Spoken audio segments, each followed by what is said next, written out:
O Senhor esteja convosco.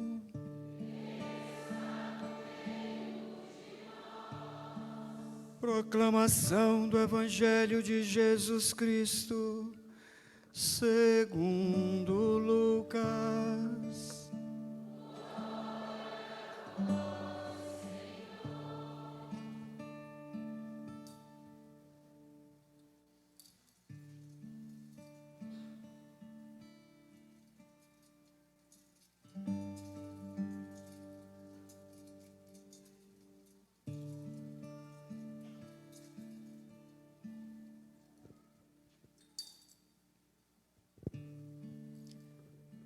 Naquele tempo, os pastores foram às pressas a Belém e encontraram Maria e José e o recém-nascido deitado na manjedoura. Tendo-o visto, contaram o que lhes fora dito sobre o menino. E todos os que ouviram os pastores ficaram maravilhados com aquilo que contavam. Quanto a Maria, guardava todos estes fatos e meditava sobre eles em seu coração.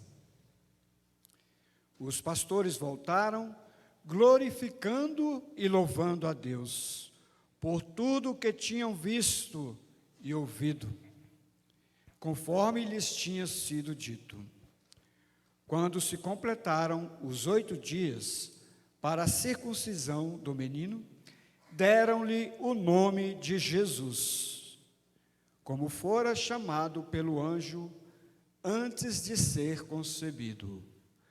Palavra da salvação.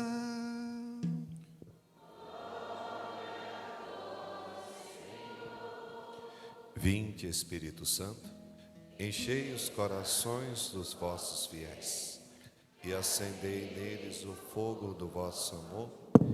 Enviai o vosso Espírito e tudo será criado, e renovareis a face da terra. Oremos. Ó Deus, que instruíste os corações dos vossos fiéis com a luz do Espírito Santo, fazei que apreciemos retamente todas as coisas, segundo o mesmo Espírito, e gozemos sempre da sua consolação. Por Cristo Senhor nosso. Amém. Podemos ficar assentados mais uma vez. Sejam todos bem-vindos à nossa casa, singela e humilde casa. Nós, no primeiro dia do ano, a igreja concede a nós essa grande solenidade, não uma simples solenidade, a solenidade da Santa Mãe de Deus. E é preciso a gente entender que a igreja, através desse dogma, ela diz a todos nós que professamos essa fé, que a Virgem Maria, ela é verdadeiramente Mãe de Deus. Mas poderíamos dizer: padre, isso é tão simples.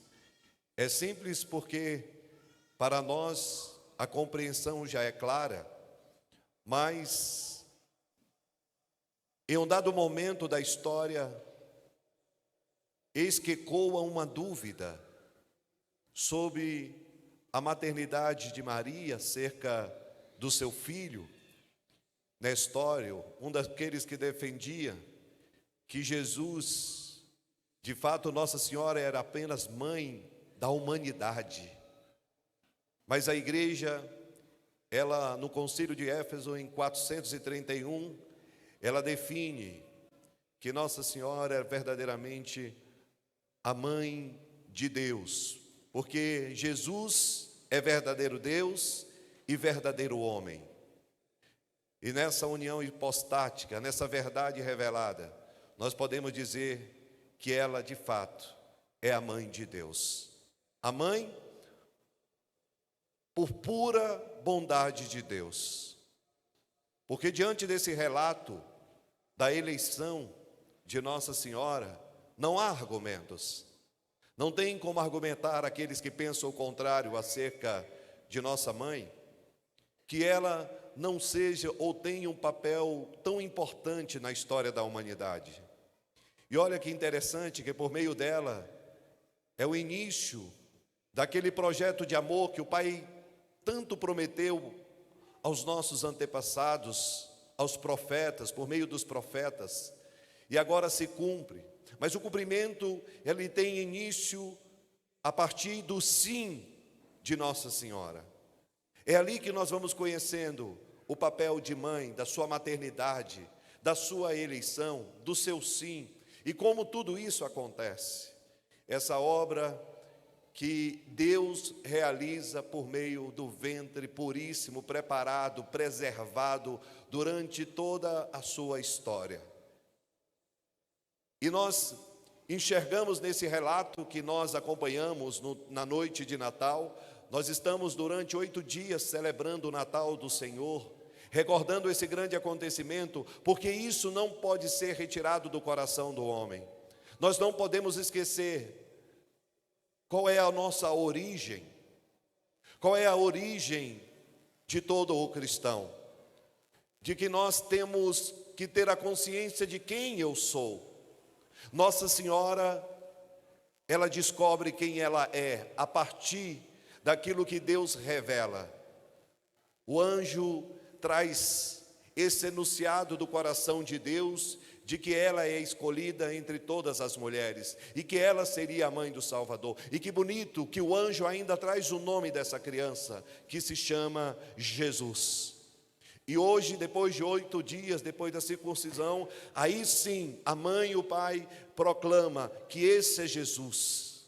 É apresentado ao mundo o Filho de Deus, por intercessão da bem-aventurada Virgem Maria. E aqui a gente percebe que a igreja coloca nesse primeiro dia do ano civil a grande solenidade da Santa Mãe de Deus, para que a gente não esqueça da onde foi o princípio desta grande graça, do qual nós recebemos de Deus, da presença do Verbo que se encarna. No princípio era a palavra estava em Deus, e a palavra é Deus, e o Verbo se fez carne e habitou entre nós.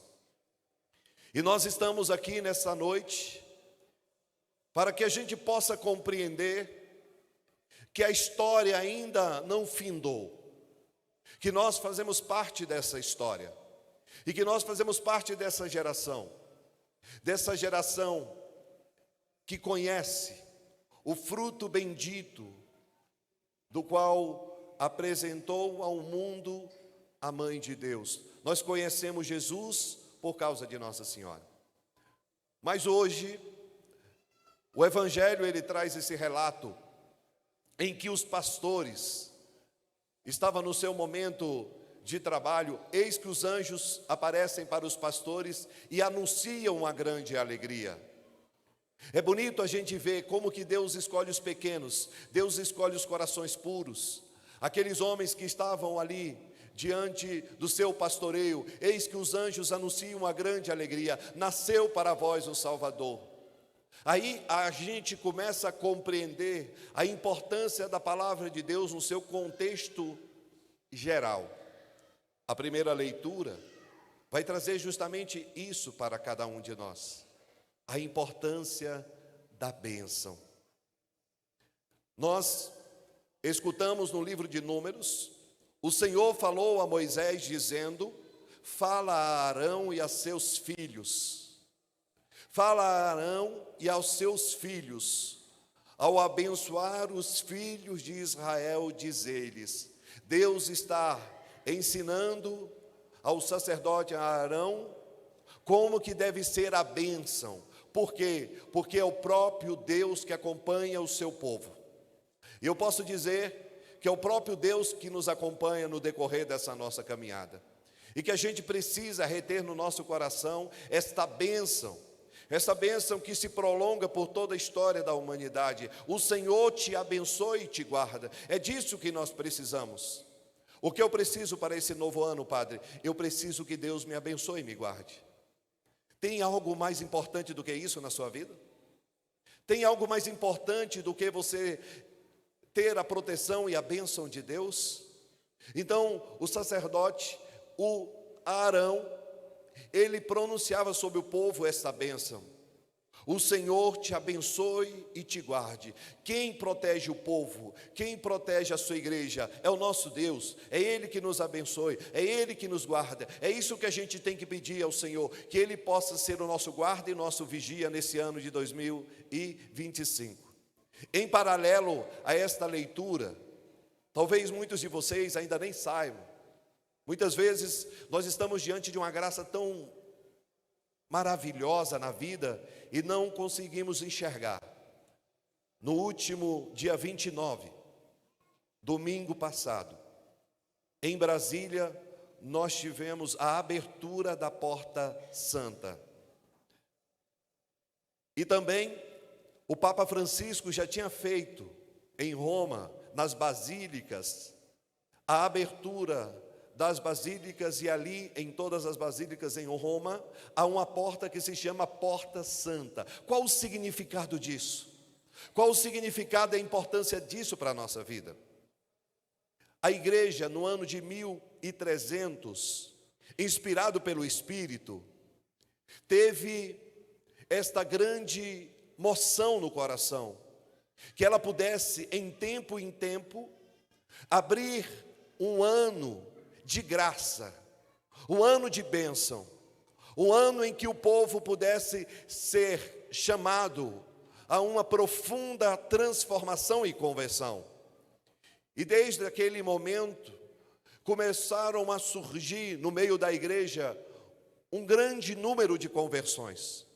E a igreja começou a perceber que de fato era uma obra do Espírito, e que foi um tempo de muita graça para a igreja, desde esse primeiro ano em que a igreja abriu as portas, e ali foi chamado Porta Santa.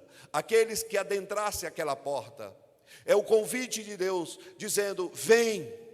É Deus dizendo para nós: volta para a casa do Pai, as portas estão abertas. E ao mesmo tempo, nessa dinâmica escatológica, dessa parousia, desse tempo que nós estamos na expectativa, Deus está gritando ao mundo: volta ao Senhor, converte o teu coração.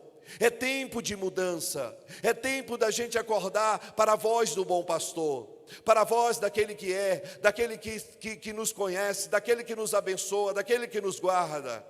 Mas para o Senhor nos guardar, para o Senhor nos proteger, a gente tem que deixar, a gente tem que querer. Deus não vai nos proteger se a gente não deseja, se a gente não quer. Então, no decorrer dos séculos, a igreja de 100 em 100 anos, ela abria um ano jubilar. Mas percebendo que 100 anos era muito, a igreja diminuiu para 50 anos.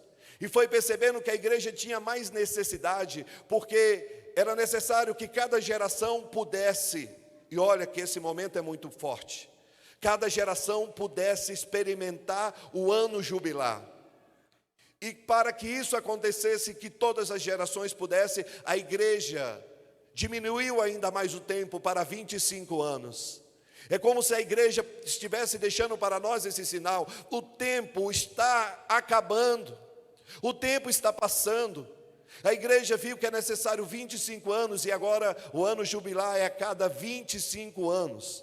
É onde que a igreja, ela convoca todo o mundo, em meio ao mundo, em meio à guerra, em meio a tantas guerras acontecendo ao mesmo tempo, em meio ao mundo em colapso, cada vez mais o homem se perdendo, o homem cada vez mais perdendo a moral, perdendo o seu sentido de vida. Eis que o Senhor diz: abra as portas, chegou o tempo do meu povo me escutar. Então a igreja no mundo hoje, as suas portas estão abertas. Eu posso dizer: você está vivendo um ano que pode ser o maior ano da sua vida, porque é o ano em que as portas estão abertas, escancaradas. Você é a geração que viu o jubileu acontecer. Você pode ter certeza. Agora dói o coração de Deus, Ele está fazendo de tudo para poder atrair as ovelhas. e as ovelhas se encontram cada vez mais surdas. Cada vez mais somos seduzidos por tantas outras propostas, tantas outras portas que são abertas. Nós corremos atrás de tantas portas, corremos atrás de tantas e tantas coisas da nossa vida. E Deus está dizendo: as portas estão abertas.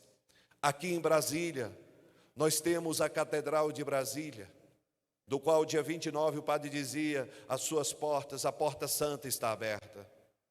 Temos a porta da Basílica São Francisco, que é outra porta santa. Então, padre, o que eu devo fazer?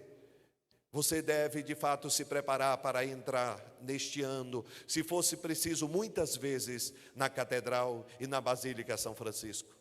E o que nós vamos receber? Primeiro, a igreja concede as indulgências plenárias. As indulgências é apagar todos os pecados confessados, todas as consequências do pecado. Não existe graça maior do que essa. É a igreja escancarando a cada um de nós: as portas estão abertas. É a porta santa. Você passou por muitas portas na sua vida que levaram você ao fracasso. Quantas portas que você adentrou na sua vida e que você falou: meu Deus, eu entrei nessa porta errada. Quantas vezes Deus falou: não entra por essa porta, não vem por essa porta, a porta é muito larga. Tudo aquilo que é fácil, tudo aquilo que é largo, tudo aquilo que a gente percebe que o mundo escancara, você sabe que não é de Deus, porque o Senhor já nos disse que o caminho é estreito. O caminho é estreito, o caminho para o reino dos céus, ele é estreito. A porta larga é a porta que leva à perdição. Nós não podemos mais cair nas armadilhas. Nós não podemos mais cair nessa artimanha do inimigo. Ele anda como leão a rugir, procurando a quem devorar, e ele quer nos devorar, sim. O demônio quer devorar os filhos de Deus. O demônio, o inimigo de Deus, quer devorar a tua vida, a tua vocação, o teu chamado, a tua história. Ele quer te confundir, ele quer te cegar, ele quer te estraçalhar, ele quer te matar, porque assim a palavra nos diz: o demônio vem para matar, roubar e destruir. Talvez você esteja passando agora por uma grande reflexão. Se você falar: meu padre, quantas portas eu entrei, quantas portas fáceis eu entrei, tantas portas escancaradas eu entrei. Mas quando a gente tem decisão, quando a gente quer uma mudança de vida, pode ter certeza que vai acontecer aquilo que você cantou no Salmo, que eu acho que você já até esqueceu. Eu acho que às vezes a gente canta da boca para fora. Às vezes nós estamos aqui na missa, eu não entendo o que vocês estão retendo no coração. O que vocês acham que é esta missa que a gente realiza todo dia primeiro? Jesus, Deus, Ele vai nos dar essa palavra, que Deus nos dê a sua graça e sua bênção. O que eu quero para esse ano de 2025 é disso. Eu quero a graça e a bênção de Deus. Que você possa cantar isso: que Deus me dê a sua graça e sua bênção. E você permanecendo na presença dEle, Ele vai te dar a graça e a bênção. A gente olha para Nossa Senhora e São José. A partir do sim de Nossa Senhora, e não pensa que tudo estava claro, elucidado, estava tudo pronto, como se o anjo aparecesse para Nossa Senhora e falasse: ó, você vai ser a mãe do Salvador, vai acontecer isso, você pega aqui tudo aquilo que vai acontecer na sua vida. Não, eu te dou a missão e vou te dizer uma coisa: eu te darei toda a graça. Você vai ser a mãe do Salvador, mas eu te darei tudo aquilo que for necessário para essa missão enquanto mãe de Deus. O que isso significa? Toda a missão que Deus concede a cada um de nós, Ele concede a bênção e a graça. Toda vocação, ela é contida a bênção e a graça, porque ninguém pode dizer Senhor se não for pela ação do Espírito Santo. Ninguém é bom, bom é Deus. Se nós nos abandonarmos, você vai ver o que Deus é capaz de fazer através da sua vida. As pessoas às vezes chegam assim: padre, como é que às vezes eu olho o senhor, passa a noite toda acordado, de manhã acordado, à noite acordado, não dorme não? Aí ficam impressionados, às vezes por ver alguém que realiza algumas coisas que estão além da naturalidade, que de fato, às vezes não é simplesmente a gente achar que é fácil a gente celebrar uma missa de manhã, 4 horas, passar a noite toda acordada, no outro dia a missa, tem que levantar para fazer programa. Aí uma pessoa falava bem assim para mim: padre, eu queria saber de onde tu tem essa força. Aí ela mesma respondeu, ela falou: não, porque não é do homem, é de Deus. Agora eu entendi e compreendi, e a gente precisa aproveitar disso para a nossa vida. Filho, sem a graça de Deus é impossível você limpar alguém que fede. Sem a graça de Deus é impossível você visitar alguém que está na cadeia. Sem a graça de Deus é impossível você dar um pão a quem tem fome. Sem a graça de Deus é impossível você dar água a quem tem sede. Sem o Espírito Santo, nós vamos ser pessoas egoístas que não conseguem ver além do seu próprio nariz, da sua própria face. Nós estamos vivendo no mundo da autocontemplação, aonde chegamos diante do espelho e falamos: o que que tu queres? O que que tu precisas? A gente só olha para a nossa face. E o mundo cada vez mais nos colocamos diante desse egoísmo exacerbado, esse egoísmo que faz a gente olhar somente para a minha dor, só para o meu sofrimento, só para a minha vida, só para aquilo que eu passo, para aquilo que eu sofro. Hoje, na missa de meio-dia, nós tivemos a honra hoje de ter tantos testemunhos, mas um testemunho foi muito bonito, porque foi de um cadeirante. Ele inclusive passou a noite toda com a gente aqui na vigília, um cadeirante. Ele é especial, mas de madrugada veio para passar a madrugada com Jesus. E ele falou assim: padre, graças a Deus, a missa de Santa Teresinha, eu consegui tudo que eu precisava na minha vida. Eu pedi a Deus a graça de um trabalho, de ser carteira assinada. Ele falou: meu sonho era ser carteira assinada, eu queria trabalhar, eu era autônomo.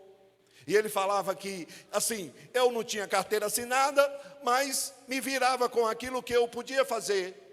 E ele começou a descobrir que através da arte ele poderia se sustentar. Beleza, eu não sou CLT, eu não sou empresário, mas eu posso aproveitar aquilo que está ao meu alcance. Não é aquela pessoa que fica vendo o problema e fica ali: ah, meu Deus, estou na cadeira de roda, não sei fazer nada, não tenho nem a carteira assinada. Que te importa se você não tem carteira assinada, se você não tem nada na sua vida? O que você vai fazer se você não possui aquilo que você quer ainda? Você vai ficar parado. Este homem ensinou para nós que, apesar de estar na cadeira de roda, nada pode parar o poder de Deus. Ele começou a usar da criatividade, começou a fazer arte, a ganhar dinheiro com aquilo que era a sua capacidade. E ele falou que lutou até que conseguiu um trabalho de carteira assinada, estava aqui para dar o testemunho. E ele falou que queria dar outro testemunho: meu sonho era casar, meu sonho era poder entrar no altar com a minha esposa, eu queria sair do pecado, eu queria sair dessa vida. E ele lutou, teve um padre que falou que para ele não tem por que casar, porque ele não servia para nada. Olha, existem falsos pastores também, existem homens como nós também, que às vezes podemos usar a nossa boca, ao invés de levantar, a gente pode derrubar as pessoas.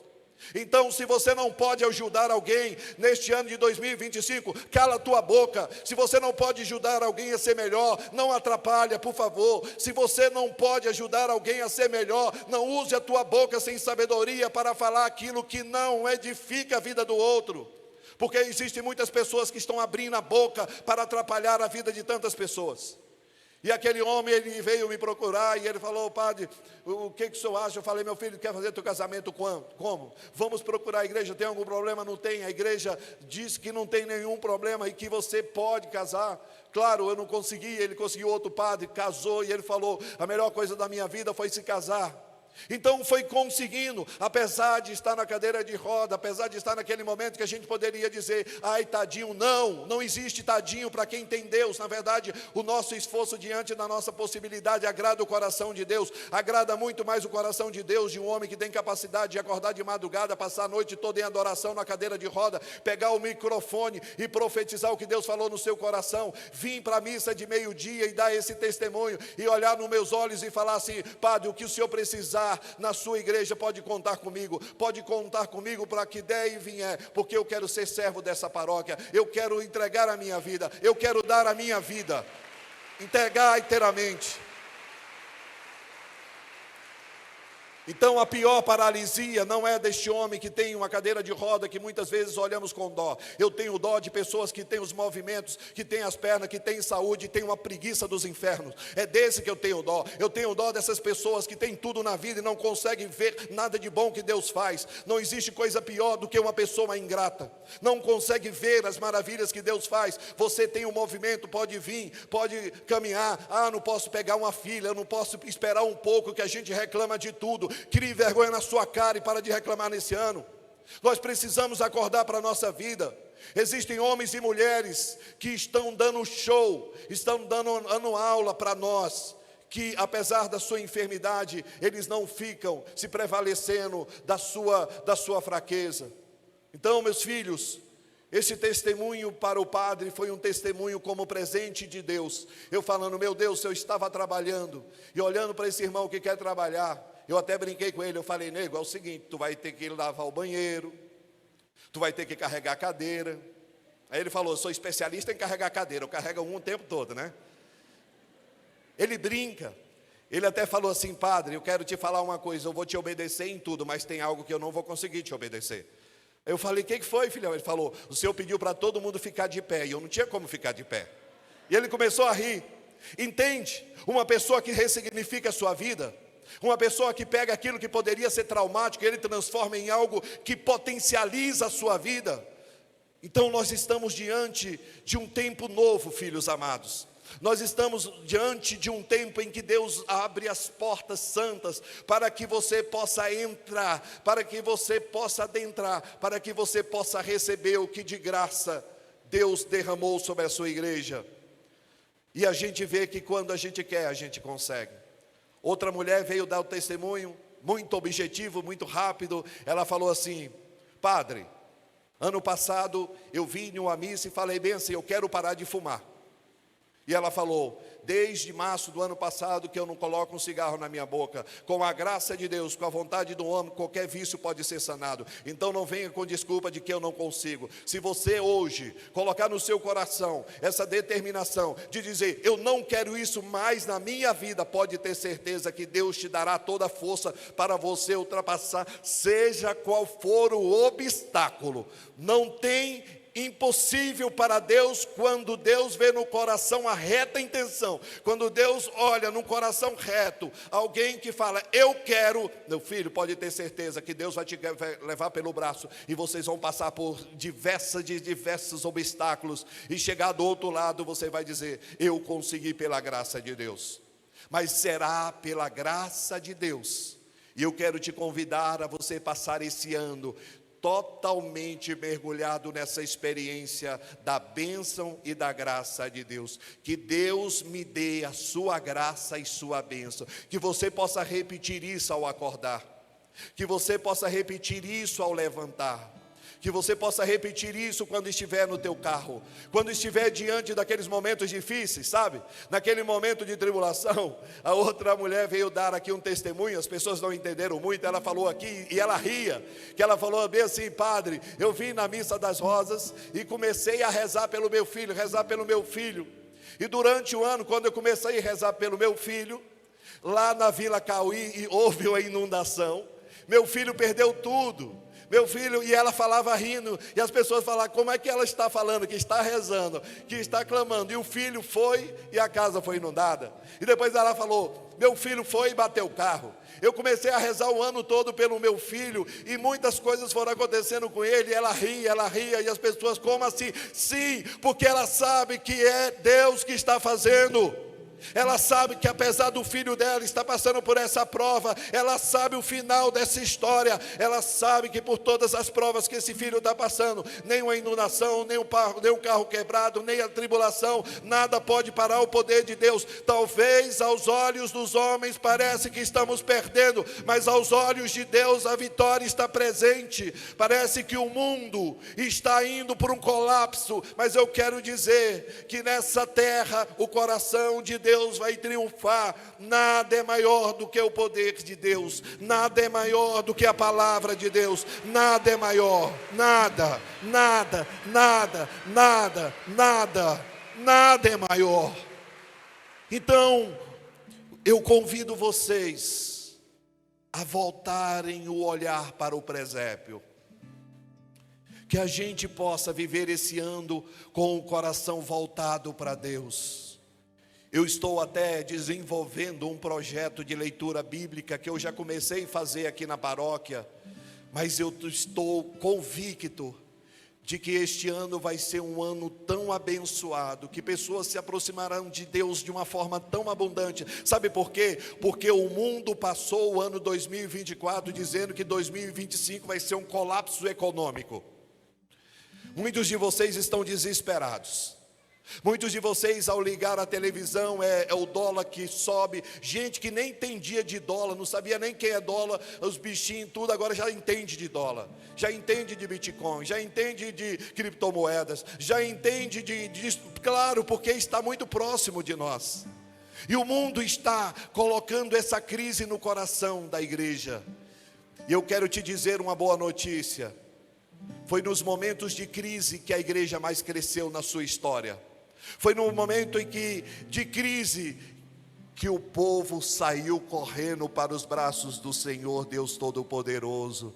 É no momento em que nós passamos pelas crises da nossa vida, que a gente sabe o colo que nós devemos correr, nós sabemos qual é o braço que nós temos que nos apegar. Hoje a igreja diz para o mundo, enquanto o mundo está propagando que em 2025 nós vamos viver uma crise econômica, eu vou dizer para vocês, ano de 2025 vai ser uma abundante conversão a muitos corações. O homem vai tirar o olhar do Congresso e vai colocar o seu olhar no sacrário, é o olhar no altar, porque Deus, Ele não abandona o seu povo.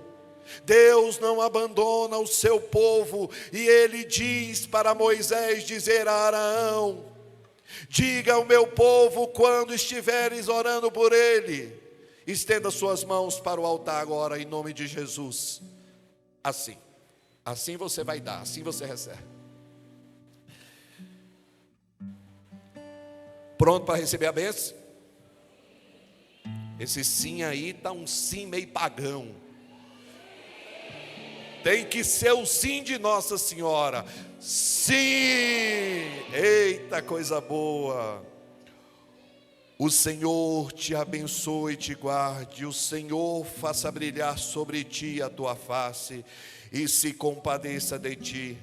O Senhor volte para ti o seu rosto e te dê a paz. Que Deus nos dê a sua graça e sua bênção. Repita isso, compadre. Que Deus nos dê a sua graça e sua bênção. Mais uma vez, que Deus nos dê a sua graça e sua bênção. Que na terra se conheça o seu caminho e a sua salvação por entre os povos. Eu quero pedir como sacerdote da igreja, essa bênção a este teu povo sedento com sede. Eu quero pedir por esta família que veio a esta missa. Eu quero pedir essa bênção àqueles que nos acompanham de suas casas. Se você quiser agora, coloca a mão no seu coração e receba essa bênção. Receba a bênção para a tua vocação, para o teu chamado, para a tua libertação. Vai dizendo: Senhor Jesus, que o Senhor derrame sobre mim, que o Senhor derrame sobre a minha vida, que o Senhor derrame sobre o meu coração, sobre a minha história, que o Senhor me dê a sua graça e sua bênção, e sua face resplandeça sobre nós, que o meu coração se encha da tua voz. Eu quero passar por essa porta santa, eu quero passar pela porta da misericórdia, eu quero sair das portas largas do qual eu me enveredei. Eu quero sair, Senhor, desses caminhos que eu acabei caminhando, dessas amizades que acabaram me levando, Senhor, à escuridão. Eu quero sair, Senhor Jesus, para me tornar um homem novo, uma mulher nova, como foi a vida de Saulo, que ao assassinar Estevão, naquele dia indo para Damasco, indo em busca de assassinar os cristãos, aquele homem com ódio no coração, ele cai. e ele se encontra com a voz mais poderosa que ele já ouviu na vida, a voz de Deus dizendo: Saulo, Saulo, por que me persegues? Deus está dizendo a você agora, Deus está dizendo agora: por que você me persegue? Por que você se afasta de mim? Porque tu usas as tuas palavras contra a tua própria vida, contra a tua fé. Quantas palavras tua boca proferiu, quantas palavras a tua boca dirigiu durante este ano de 2024, quantas maldições nós deixamos sair dos nossos lábios. Sim, Senhor, que seja derramado sobre a nossa vida, sobre a nossa história, a tua graça e tua bênção. Sem a graça de Deus nós não vamos chegar a lugar nenhum. Vai deixando que Deus enche o teu coração desta graça, vai deixando que Deus enche o teu coração dessa esperança, dessa bênção. Aquilo que você não tem conseguido vivenciar na tua família. Às vezes você olha para a tua história e fala: eu não vou dar conta, eu não estou dando conta. Parece que a cruz é mais pesada do que a minha pequena força. Eu estou cansado, Pai, e agora o Senhor está para poder escancarar as portas do seu amor a cada um de nós. Fala para Deus aquilo que você não está dando conta. Fala para Deus aquilo que você está vivendo, aquilo que você está passando. Fala para Deus, abre agora o teu coração, porque Ele quer derramar sobre nós a sua graça e sua bênção. Fala, rasga o teu coração. Rasga o céu nesta noite, Pai. Rasga o meu coração para essa experiência. Eu quero te ouvir, Senhor, mas eu quero dizer, Senhor Jesus, aquilo que dói, aquilo que prende, aquilo que me cega. As brigas, as discussões, os grandes momentos que vivemos nesse ano passado. Eu não quero repetir, Senhor, os desgastes que eu tive. Eu não quero perder tempo com aquilo do qual o Senhor acabou me consumindo. Tira de mim, Senhor Jesus, aquilo que não é teu. Tira da minha vida, Senhor Jesus, esse pensamento mal, desordenados e estranho. Vem, Maranatá. Vem sobre o meu coração. Pode parar o poder de Deus. O poder de Deus. Ele pode chegar aonde Ele quiser. Vamos juntos. Nada pode parar o poder de Deus. Ele pode chegar aonde Ele quiser. Então reina, Senhor. Reina, reina, Senhor.